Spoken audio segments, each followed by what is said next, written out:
I met Rachel at a mutual friend's birthday dinner about 7 years ago. It wasn't a wild party or anything, just a low-key gathering at a restaurant downtown. She showed up late, said she got lost, and took the only open seat left, which happened to be next to me. We got to talking between courses, laughing at the awkward small talk around us and bonding over how much we both disliked the loud birthday songs some places make their staff sing. There was something easy about her.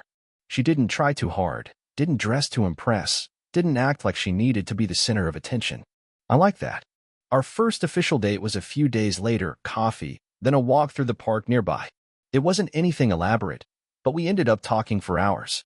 By the time we said goodnight, I already knew I wanted to see her again. We moved quickly after that, I won't lie. Within 6 months we were spending almost every night together. A year in, we got a place, a modest 2-bedroom just outside the city. It was nothing fancy, but it was ours. Our lives, for the most part, settled into a comfortable rhythm. I worked in operations for a mid-sized logistics firm, while Rachel built up a solid following as a freelance content creator. She did lifestyle videos, social media campaigns, and the occasional brand collab. It brought in good money, and more than that, she really seemed to enjoy it. She liked the independence, and I respected that. We didn't step on each other's toes.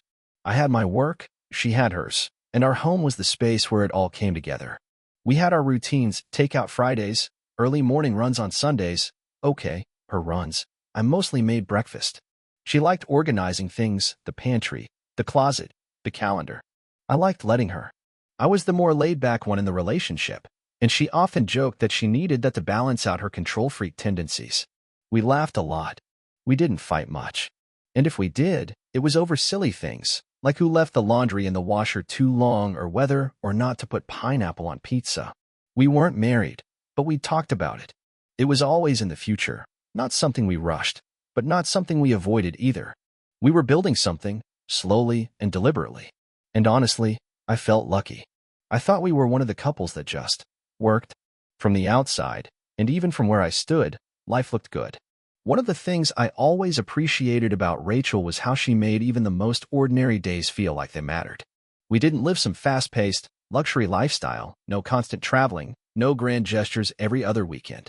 Our life was quiet, intentional, filled with a kind of steadiness I'd always wanted but never quite had before her. She had a way of filling the space in a room without needing to speak. When she worked from home, she'd set up shop at the kitchen counter, laptop open, iced coffee within arm's reach, music playing softly in the background. Some days I'd walk in from work and find her dancing in socks while something simmered on the stove, the dog at her feet wagging like he understood the rhythm. Those moments stuck with me. They made everything feel okay, even when the world outside felt rushed or uncertain. Our social life was balanced. We had our shared circle of friends, people we'd meet for brunch or the occasional dinner party. She got along with my coworkers, and I made an effort with her more online-focused crowd, even though the influencer world wasn't really my scene. It didn't matter. We had each other, and that always felt like enough. Weekends were our time. We'd go to the farmer's market on Saturday mornings, even when we didn't need anything. It was more about the walk, the routine, the way she'd always end up buying some overpriced bouquet of wildflowers because they make the apartment feel alive. Sunday afternoons, we'd either visit her parents or mine, not every week, but enough to keep the connection. My mom adored Rachel. I think she saw in her the kind of presence and grace that reminded her of herself when she was younger. Rachel wasn't overly affectionate, but she was thoughtful. She remembered things I'd said in passing months earlier, a book I wanted to read, a childhood snack I hadn't seen in years, and would surprise me with them. She made me feel seen. I tried to do the same. I left notes in her bag when she had long shoots, made her tea before bed without being asked, filled her car up with gas so she wouldn't have to. There was a quiet, dependable rhythm to us. And while we weren't the kind of couple to flood social media with each other, I didn't need the world to know what we had. I felt secure. I felt chosen. And more than anything, I felt like we were building something lasting, not just the facade of a relationship, but the real thing. Looking back now, it's strange how convincing peace can feel, even when it's built on something you don't see yet. But at the time, I wasn't looking for cracks. I was living in the comfort of what I thought was love. By the third year of living together, things between Rachel and me had only gotten more settled in the best possible way. We had a shared routine, mutual respect, and what I thought was a solid emotional foundation. We weren't perfect, but we were consistent. We showed up for each other, and that counted for everything in my book. Around that time, we started seriously talking about buying a place. Renting had always made sense while we were building our savings, but one night over dinner, take-out sushi on the couch with a documentary playing quietly in the background, Rachel looked at me and said, "We should get something that's really ours." It wasn't a dramatic proposal, just a simple idea said with certainty. That was her way. She didn't speak unless she meant it, and when she meant it, she made things happen. So we started looking. Not aggressively, not with a realtor at first, just late-night browsing on real estate apps, sending each other links, picturing ourselves in neighborhoods we liked. We talked about having a guest room that could one day be a nursery, a small backyard for the dog, maybe even a little garden for her herbs and tomatoes. That future felt real, tangible, like something we were actively shaping together. Our relationship, up to that point, had been based on a lot of mutual autonomy. We weren't codependent. We each had our own friends, our own spaces, our own routines. But when it came to decisions that mattered, we acted as a team. She handled the budget spreadsheet, color-coded, of course, and I took on the pre-approval process with the bank. We visited a few open houses, nothing too serious yet, but it felt like a threshold, like we were getting ready to step into something bigger. We even started talking more openly about marriage. It wasn't a matter of if anymore, just when. I'd always imagined myself proposing in some creative, heartfelt way, something quiet and personal. She wasn't flashy. She wouldn't have wanted a public gesture. But in my mind, I saw it clearly. A weekend trip, maybe a cabin somewhere, just the two of us and a ring burning a hole in my jacket pocket. I think part of what made our relationship work, or so I believed, was how easy it felt to plan a future together. We had a shared sense of pace. Neither of us rushed big decisions, but when we moved together. I used to lie awake some nights, not with worry, but with a kind of quiet contentment, just listening to the soft rise and fall of her breath next to me. I'd think, this is the person I'm going to spend the rest of my life with. It felt safe. It felt real. And I held on to that feeling like it was truth, not knowing what was already beginning to shift behind the scenes. It started slowly, almost imperceptibly, the way most shifts do when you're not looking for them. Around the time we got more serious about the house hunt, Rachel's schedule began to change. Not in a dramatic way, just small things. She started working later, staying up after I went to bed. She said she was editing videos, working with international clients, trying to take her content to the next level. I believed her. I mean, why wouldn't I? Her income had always fluctuated depending on projects, but over the course of a few months, I noticed something. She wasn't just busy. She was doing well. Really well. There were a few new gadgets showing up at the apartment, a new camera, upgraded lighting equipment, some editing software that wasn't cheap. When I asked about it, she brushed it off. A couple of partnerships came through, she said. Nothing major, but enough to reinvest a bit. I didn't think twice. I was proud of her. Watching her build something from the ground up had always been one of the things I admired most. She was driven. She didn't need hand-holding. She knew what she wanted and she went after it. So when she said she was pushing for a new audience and changing her content direction, I was supportive. I figured it was just part of the evolving nature of her work. But she got a little more private during that stretch. She started locking her office door when she was editing, not always, just sometimes.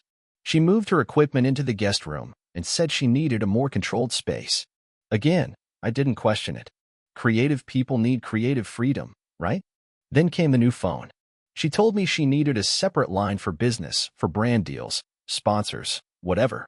She said her inbox was getting flooded, and it was just easier to manage things that way. It made sense. At least, it did then. She kept it in her office most of the time, and it wasn't like I had a reason to go through her things. We trusted each other. That's what we'd always said. One night, she came home later than usual, hair wet from the gym, wearing a hoodie I didn't recognize. I asked if she'd picked up a new one. She smiled and said it was merch from a brand collab. "They're sending me a whole package," she said, half laughing as she hung it up. I nodded, not really thinking much of it. But later, lying in bed, I noticed something. Her phone buzzed in the other room. Not the usual one, the new one. The second line. Still, I said nothing. I told myself she was just busy. Her career was taking off. She was juggling more than she used to, and I wanted to give her space to handle that. I chalked the new routines up to growth. Change. Maybe even ambition. It never once crossed my mind that it could be something else entirely. Because when you love someone, when you're planning a future with them, You don't assume the worst. You keep believing in the version of them you fell in love with. Even if, slowly, that version starts to disappear. It wasn't one big moment that changed things for me. No dramatic reveal, no text message left open on the counter. It was smaller than that. It was the spaces in between. Unanswered questions, half-explained details, the kind of quiet drift you don't recognize until you realize you've stopped reaching for each other in the dark. Rachel had always had a particular rhythm to her days, consistent, thoughtful, almost surgical in how she organized her time. But lately, things felt offbeat. She was more distracted. Sometimes I'd ask her a question twice before getting an answer. She'd smile, brush it off, blame it on fatigue or a tight deadline. I wanted to believe her. I think I did. But something in me had started to stir, that quiet, low hum of uncertainty that lives just under the skin. She spent more time on that second phone now. It was always within reach, always face down. If it buzzed while we were on the couch, she'd glance at it and excuse herself. Just work, she'd say, sometimes even rolling her eyes as if it annoyed her. But she never brought it up again. Never told me what the client wanted or why she needed to take the call in another room. It's funny, in a sad sort of way, how we train ourselves not to ask questions. Not because we don't care, but because we're afraid of the answer. I didn't want to be the jealous boyfriend, the suspicious partner. We were better than that, weren't we? Still, little things added up. She'd come to bed later, sometimes after midnight. I'd wake up and find her already dressed in the mornings, sipping coffee with a look on her face I couldn't read anymore. Once or twice I caught her putting on makeup before editing, said she was filming branded intros, wanted to look sharp. I nodded, but it gnawed at me. Then there were the weekends. We used to spend Saturdays together, grocery shopping, walking the dog, grabbing lunch at our favorite cafe. Lately, she'd started filling those days with work sessions or collab meetings. I'd ask if she wanted company, sometimes half-joking, and she'd laugh and say, "Trust me, it's boring stuff." Always followed by a kiss on the cheek and a quick goodbye. I didn't fight it. I didn't even bring it up. But I felt it. The distance. The shift. The way she stopped reaching for my hand under the covers. The way our conversation shortened to logistics and schedules.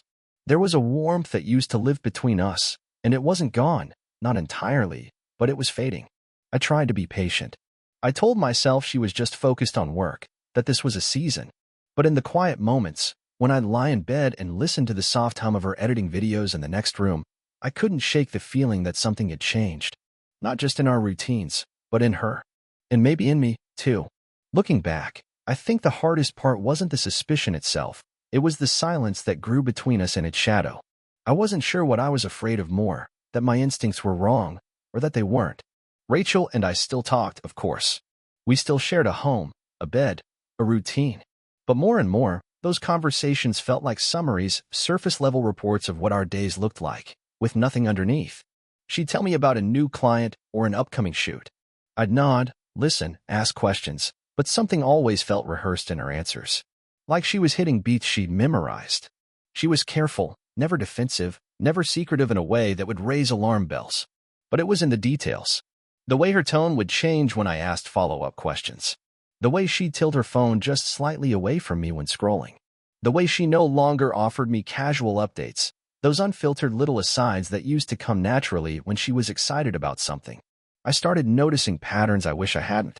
Repeated outfits on days she claimed she was just at home filming. A perfume I hadn't smelled in years suddenly making a regular appearance. Receipts in the trash from places I didn't know she'd been. Not enough to accuse, nothing clear-cut. Just patterns. Lines that didn't quite connect. Once, late at night, I got up to grab some water and saw her on the balcony, talking on the phone. She was barefoot, wrapped in a throw blanket, laughing softly. Not the laugh she gave me, but something lighter, more private. When I opened the sliding door, she ended the call quickly and smiled like nothing had happened. "Client call," she said, brushing past me. And I didn't push. I nodded. I went back to bed and stared at the ceiling, wide awake. It's strange how easily we betray ourselves in the name of keeping peace. I told myself I was imagining things, that I was projecting, that maybe I was just tired or restless or insecure. I'd wake up the next morning and talk myself down. I didn't want to be paranoid. I didn't want to accuse someone I loved of something I couldn't prove. But something had shifted in me, too. I started watching more closely, not because I was looking for trouble, but because I couldn't help it anymore. Her behavior was changing, and I couldn't explain why. And still, I said nothing. I played the role. I made dinner, asked about her day, kissed her forehead before she left for meetings. But every time the second phone buzzed, or she smiled at a message I didn't see, a small part of me tightened. I didn't know what I was preparing for. But deep down, I think I already knew something was coming. By this point, there was a restlessness inside me I couldn't shake. It followed me through the day like a shadow, into work, into errands, into even the quiet moments that used to bring me peace. I wasn't sleeping well. I'd lie awake listening to the faint clicks of her keyboard in the other room, and instead of comfort, all I felt was distance. We still shared the same bed, still made plans for the future, but it felt like we were rehearsing a version of our lives rather than living it. One night, I stayed up late after she'd gone to bed. I sat on the couch in the dark, hands clasped, thinking about everything I couldn't say out loud. I didn't want to be the guy who snooped. I hated the thought of violating her privacy, but I also hated the thought of being played. I didn't recognize the person I was becoming, hesitant, second-guessing, paranoid, and I didn't like what it said about what we'd become. That's when I found myself going back through old photos, old texts, scrolling through our shared memories, trying to pinpoint when the shift had started. It was like staring at a puzzle with one missing piece. Things looked normal. We still had smiles. We still had inside jokes. But it was like there was a version of her I no longer had access to, and I couldn't figure out when she'd locked the door behind her. The next day, I made a quiet decision. I needed to know something. Not to trap her, not to punish her, but to get my footing back. I convinced myself it was about protecting the relationship.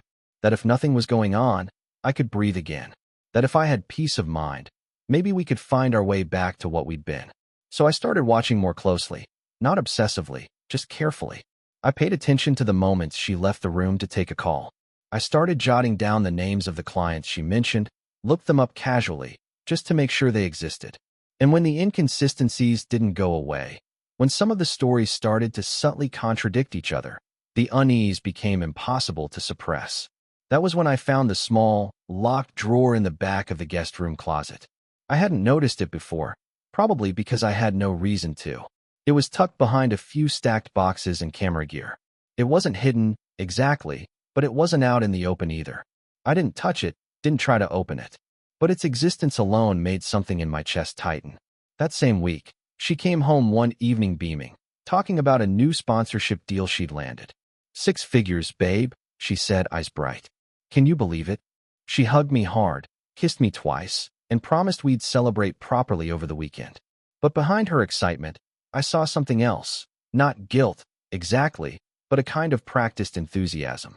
Like she was performing the joy I was supposed to see. I didn't say much. I smiled. I told her I was proud. But inside, I felt further from her than I ever had. That night, I stood in the hallway for a long time after she went to bed. I stared at the guest room door, heart pounding, wondering what was real and what wasn't anymore. I wasn't ready to confront her. I wasn't even sure I wanted to. But I knew something was coming. I just didn't know how close I was to finding out. It was the night before everything was supposed to change for the better. Rachel and I had just finalized plans to go see a few houses that weekend. She'd made reservations for dinner, a celebration, she said, of how far we'd come and where we were heading. She was radiant that evening, smiling more than usual, holding my hand across the table, laughing like we hadn't had tension hanging in the air for months. And I wanted to believe in it, in that moment, in her. I really did. We got home a little after 9. She disappeared into the guest room, claiming she had a few quick edits to finish. I left her to it, grabbed a drink, and sat down in the living room to unwind. That's when my phone rang. It was Nate, my best friend since college. We didn't talk every day, but when he called, it usually mattered. I answered casually, but the first thing I heard was a deep breath, followed by his voice, low and hesitant. Man, I need to tell you something, and I'm sorry for how this is going to hit. I sat up straight, the hairs on my neck rising. What's going on? I wasn't sure if I should say anything, but I can't keep quiet anymore, he said. I found something online, and it's Rachel. I froze. He continued, look, I wasn't looking for it. Someone else sent it to me, one of those late-night internet spirals. But it's her. She's posting videos. Explicit ones. A whole profile. It's been going on for a while. I couldn't speak. My chest felt like it had caved in. Nate went on, quieter now, like he was trying to soften the blow. I'm going to send you the link. I didn't watch all of it, but it's her. She's not alone in them. I opened the link the second it came through, and I saw her. Clear as day. No mistaking it. Same bedroom. Same sheets. Same woman I'd shared a life with. She was with someone else, someone I didn't recognize on camera. Laughing. Smiling. Doing things that turned my stomach to ice. My mind spiraled. I couldn't process it all at once. How long had this been happening? How had I missed it? The second phone. The locked drawer. The new equipment. The sudden income. Every puzzle piece clicked into place, forming a picture I never wanted to see. I didn't move. I just sat there staring at the screen, numb. When I heard her footsteps coming down the hall, I closed the browser and put the phone face down. She walked into the room, stretching. All done, she said, casual as anything. Want to put on a movie? I looked up at her, stunned by how normal she could sound, how she could look me in the eye with that same ease she always had. It made me feel sick. I nodded slowly, swallowing every word I wanted to scream. I wasn't ready to confront her. Not yet. Not until I could stand without shaking. Not until the world stopped spinning. She sat beside me, resting her head on my shoulder like nothing had changed. But everything had. And I knew, with a clarity that cut like glass, that nothing about us would ever be the same again. I didn't sleep that night. I lay next to her, eyes open in the dark, feeling like I was sharing a bed with a stranger. Every soft breath she took felt like a mockery of the trust I'd carried all this time. Every time she shifted beside me, I had to remind myself not to react, not to say anything yet, not until I was clear on what I was going to do. By morning, I wasn't angry in the loud, shouting sense. I wasn't throwing things or yelling questions she'd only lie about anyway. No. My anger had calcified into something colder, something precise. I waited until she left for a shoot. Then I got to work. I started with the bedroom. I took back every single thing I'd ever bought for her. The expensive jewelry, the bags, even the little anniversary gifts she always pretended to love more than she did. I packed up her clothes, all of them. Shoes, makeup, toiletries. Everything went into trash bags and boxes, lined up like soldiers at the front door. I changed the locks. Had it done by noon. She had no idea what was coming. And maybe the most surreal moment of all? Logging into her second phone. I found it tucked behind her desk, same place it always buzzed quietly through the night. The code was easy. A combination of numbers she used for everything. I unlocked it, and there it all was. The videos. The payment apps. The messages. Dozens of them. And the total? Just under $100,000. All of it earned by selling the lie of a life she pretended to be building with me. So I transferred the money. Every cent. She had used my home, my bed, my trust. I figured it was only right she pay rent for the fantasy she'd been filming. Then I sent her a message. Just one word. Watched. Attached to it was the folder. Every video I'd downloaded. Every screenshot that made my stomach turn. It wasn't about humiliation. It was about truth. About making sure she understood there was no coming back from this. When she came home that night, she found her things on the front step. The locks were changed. The house was dark. I watched her from the upstairs window as she banged on the door, crying, calling my name. I didn't move. I didn't speak. I just let her feel what I'd been carrying for the last 24 hours. That helpless, gutted feeling of betrayal with nowhere to put it. She tried to call. Again and again. She sent long texts, voice notes, even tried calling from someone else's number. But I didn't respond. There was nothing left to say. I wasn't interested in explanations. I was done being the fool in her story. I was ready to leave that version of my life behind. The days that followed were quiet in a way I hadn't experienced in years. Not just the kind of quiet where the TV isn't on or the phone isn't ringing, but the deeper kind. The kind of silence that settles over you after the storm has passed, when the only thing left to do is stand among the wreckage and decide what to carry with you and what to leave behind. At first, I was numb. I went through the motions. Made coffee. Walked the dog. Went to work. Ate meals I couldn't taste. There was no anger anymore. Not in the sharp, burning way it had been. Just a dull ache. The kind you feel in your bones when something foundational breaks. I wasn't just mourning a relationship. I was mourning the version of my life I thought was real. For a while, I avoided people. I couldn't stand the thought of explaining what had happened. There was something humiliating in it, even though I hadn't done anything wrong. I kept imagining what she might be telling people. Maybe that I'd overreacted, that I'd misunderstood, that we were already on the rocks. It didn't matter. I wasn't going to defend myself against lies anymore. But slowly, something else started to settle in, a kind of clarity I hadn't felt in a long time. I began to realize how much of myself I'd muted over the years, how often I'd compromised, how many red flags I'd quietly folded into napkins and tucked away. There was grief, yes, but there was also something else, relief. I wasn't holding my breath anymore. I wasn't waiting for someone to come home late, to explain away inconsistencies, to pretend. A few weeks later, I started going back to the gym. Not to get revenge, not to level up, to prove something, just to move. To feel the blood in my body again, to remember what it felt like to do something for myself. I picked up old hobbies, reconnected with friends I'd unintentionally drifted from. And somewhere in the middle of that rebuilding, I met someone. It wasn't planned. It never is. Her name was Claire. We met at a mutual friend's backyard gathering. She didn't know anything about what had happened to me, and I didn't lead with it. We talked about music, movies, how neither of us were very good at small talk, but had learned to pretend when necessary. She made me laugh, not in a forced way, but in the kind of way that reminded me what laughter felt like when it didn't have to be earned or begged for. We didn't rush into anything. I wasn't ready for that. But she was kind, and she asked questions, and she listened in a way that didn't feel performative. It was simple. It was honest. And for the first time in a long time, I felt seen, not as someone's project, or as a backup plan, or as the guy financing someone else's fantasy. Just me. That's when I realized that healing doesn't come with fanfare. There's no grand moment where the pain disappears. It comes in quiet mornings, in honest conversations, in laughter that isn't forced.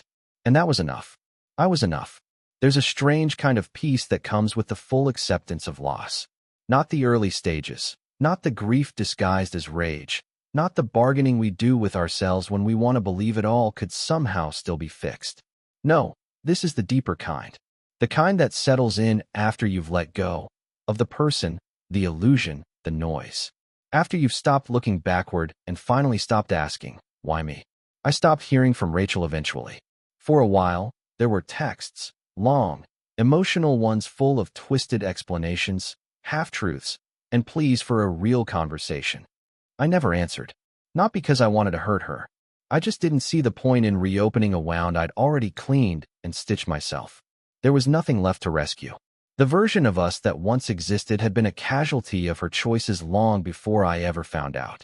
I heard through mutual friends that her content had been pulled down, that she was trying to pivot her image, rebuild whatever she thought she'd lost. The house we used to share was now fully mine. The money she'd made from filming those betrayals? I donated most of it to shelters. Maybe it wasn't mine to begin with, but it felt better knowing it went somewhere that could actually help someone. As for me, life became quiet, but not the lonely kind, the freeing kind. I started journaling again, something I hadn't done since college. At first, it was just a way to get thoughts out of my head, to make sense of the noise. But over time, it helped me notice patterns in myself, the habits I'd fallen into, the people I'd prioritized for all the wrong reasons, the way I'd minimized my own needs in the name of keeping the peace. That kind of self-awareness is brutal, but it's also freeing. Claire and I are still seeing each other. No grand declarations, no racing into anything. Just slow mornings, walks with the dog, dinners where the silence between conversations isn't something to fill, it's just comfortable. She knows everything now.